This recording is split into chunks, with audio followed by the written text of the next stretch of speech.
7 अक्टूबर 2023 को हमास के हमले से शुरू हुई जंग को इजरायल ने अपने लगातार हमलों से और खूंखार बना दिया। एक के बाद एक हमले कर इजरायली बलों ने गाजा और आसपास के इलाकों में भयंकर तबाही मचाई।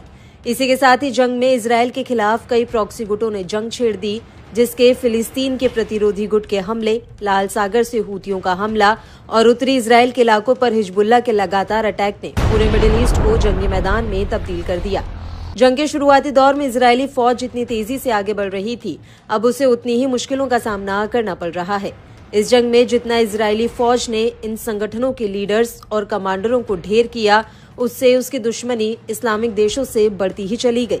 फिर चाहे वो ईरान हो या फिर इराक, दोनों ही देश अब इजरायल से सीधे तौर पर जंग में सामने से हमला कर रहे हैं।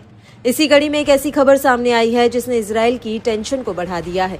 दरअसल इराक में इस्लामिक प्रतिरोध ने ड्रोन का उपयोग करके कब्जे वाले सीरियाई गोलान में एक महत्वपूर्ण इजरायली साइट को निशाना बनाते हुए एक अभियान चलाया। इसके बाद रात भर 3 अन्य अभियान चलाए गए और उनमें से एक में इराक में इस्लामिक प्रतिरोध ने कब्जे वाले फिलिस्तीन के दक्षिण में एक सैन्य स्थल को निशाना बनाते हुए ड्रोन हमला करने की घोषणा कर दी। 2 अन्य अलग अलग अभियानों में इराक में इस्लामिक प्रतिरोध ने यह भी बताया कि उसने कब्जे वाले क्षेत्रों के उत्तर में महत्वपूर्ण लक्ष्यों के खिलाफ ड्रोन हमले किए हैं।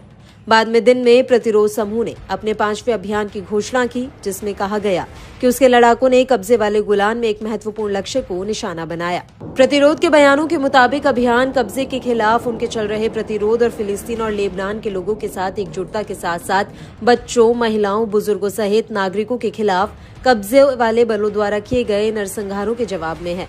साथ ही प्रतिरोध ने पुष्टि की कि फिलिस्तीन और लेबनान पर चल रहे युद्ध के बीच वह दुश्मन के गढ़ों के खिलाफ अभियान बढ़ाना जारी रखेगा।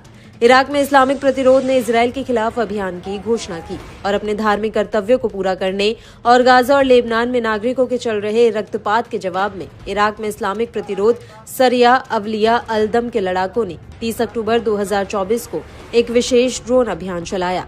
इस हमले ने कब्जे वाले फिलिस्तीन के भीतर जॉर्डन घाटी में एक महत्वपूर्ण स्थल को निशाना बनाया। ब्रिगेड ने युद्ध क्षेत्र समीकरण की एकता के लिए अपनी पूर्ण प्रतिबद्धता पर भी जोर दिया और इससे पहले लगभग 4:42 पर उत्तरी कब्जे वाले फिलिस्तीन में तबरैया के उत्तर में स्थित एक महत्वपूर्ण लक्ष्य के खिलाफ ड्रोन हमले की घोषणा भी की। उधर इराक में इस्लामिक प्रतिरोध ने सुबह 4:08 पर उत्तरी कब्जे वाले फिलिस्तीन को निशाना बनाकर किए गए एक अभियान की जिम्मेदारी भी ली है।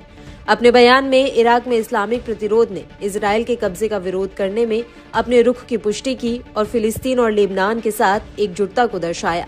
ये अभियान बच्चों, महिलाओं और बुजुर्गों सहित नागरिकों पर जारी इजरायली हमलों के बाद शुरू किया गया है, जो दुश्मन के ठिकानों पर हमले तेज करने की प्रतिबद्धता को दर्शाता है।